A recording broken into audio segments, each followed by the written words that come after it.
Emily Carter arrived with no intention of being seen. She parked far away, blending into the background, convinced she was only there to look, not to be noticed. Her role was meant to be that of a silent witness, someone who carried her grief in private, away from the eyes of others. But life has a way of rewriting the plans we try to make. Sometimes, just showing up is enough to place us at the center of a moment we never expected. For 5 years, Emily had lived in the shadows of memory. Her brother's death had been marked by ceremonies and folded flags. But none of those gestures ever gave her the truth she was searching for. She told herself she would only come to the memorial to see his name etched in stone, nothing more. No conversations, no introductions, just one sister standing at a distance. Yet the simple act of being there carried her into the current of a story that had been waiting for her all along. It happened in a second. A sleeve caught by the breeze, a tattoo revealed, a symbol of her brother's sacrifice etched permanently into her skin. That moment broke the silence. It drew the eyes of Commander Nathan Reeve, the man who had once stood beside James Carter in his final hours. In that instant, Emily was no longer invisible. The story she had carried alone had found an echo, and her presence spoke louder than any words she could have prepared. Sometimes we think we are just observers in life, watching from the sidelines. But there are moments when grief and memory pull us into the very heart of the narrative. Emily's silent witness became an undeniable voice, not because she asked for it, but because the truth recognized her. Her tattoo, her quiet strength, and her very presence demanded acknowledgement. And that is how she transformed. What began as a visit to stand in the shadows became the moment she stepped into the light of remembrance. Emily Carter was no longer just the sister of a fallen seal, lingering in silence at the back of the crowd. She became part of the story itself, a living reminder that love and sacrifice cannot be hidden, and that even those who try to remain unseen can carry a legacy forward.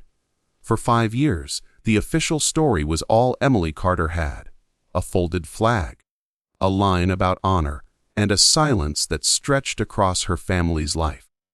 It was the kind of silence that eats at you because it leaves too many questions unanswered. What really happened that night? What were her brother's last moments like? Did anyone remember him beyond the paperwork? That silence weighed heavier than grief itself. Memory has its own language. In Emily's heart, James wasn't just a soldier. He was her brother, the boy who sang badly to their dog, the young man who held their family together when their father died, the reason she believed in strength. But memory alone wasn't enough. It needed truth to give it weight, to transform a private H into something lasting and real. Without the truth, her memory felt fragile, like it could be dismissed or forgotten by the world. The truth came unexpectedly, revealed in fragments. A commander's haunted eyes, the words he could no longer keep locked inside, the patch carried in his pocket for years. Suddenly, the story was no longer clean or polished. It was messy, painful, filled with gunfire and sacrifice. Yet in its rawness, it was real. And that reality was what Emily had been searching for since the day she stood at her brother's coffin. Truth is often withheld because others fear it will break us. But the greater wound comes from being denied it. Emily learned that truth does not destroy. It anchors. It anchored her memory of James not as just a name on a list, but as a man who chose courage when others would have chosen safety. It gave her something solid to hold on to, something stronger than silence. And in receiving that truth, the weight she carried began to change. It was no longer just the burden of loss, it became the burden of honor. Memory gave her love, but truth gave her purpose. Together, they became her voice, and when she finally spoke, it was not just grief that was heard. It was the undeniable testimony of who her brother truly was. Sacrifice does not end with the one who makes it. It leaves behind an inheritance, one that is carried by those who live on. James Carter gave everything on a battlefield far from home, but what he left behind was more than sorrow. It was life itself. Every man he pulled to safety, every breath they still take, is part of his legacy, and his sister, who never stopped remembering him, became another heir to that sacrifice. For his brothers, in arms, the inheritance was survival. They carried scars, guilt, and gratitude because James had chosen them over himself. They lived because he refused to run. Some carried challenge coins with his number engraved, others carried silence and pain, but all of them carried him. His courage became their compass, a reminder of what it meant to stand when standing seemed impossible. For Emily, the inheritance was memory. It was the tattoo inked into her skin, the folded letter in her purse, the dog tags pressed into her hand. These were not symbols of death, they were proof of life, evidence that James's love and bravery still moved through her veins. She was not just his sister, she was his witness, chosen by his last words. "Tell my sister I didn't run." Sacrifice makes heirs of us all. It demands we live differently because someone else gave up the chance to. For Nathan Reeve and the surviving team, that meant facing their demons and returning to the fight with James's spirit guiding them. For Emily, it meant stepping out of the shadows, carrying her brother's name not as a wound, but as a torch. His sacrifice demanded that she not remain silent, that she carry forward what he had begun. And so, James Carter's legacy was not buried with him. It breathed in every soldier he saved, in the sister who kept his memory alive, and in the stories now spoken aloud. The heirs of his sacrifice did not choose that role, but they accepted it.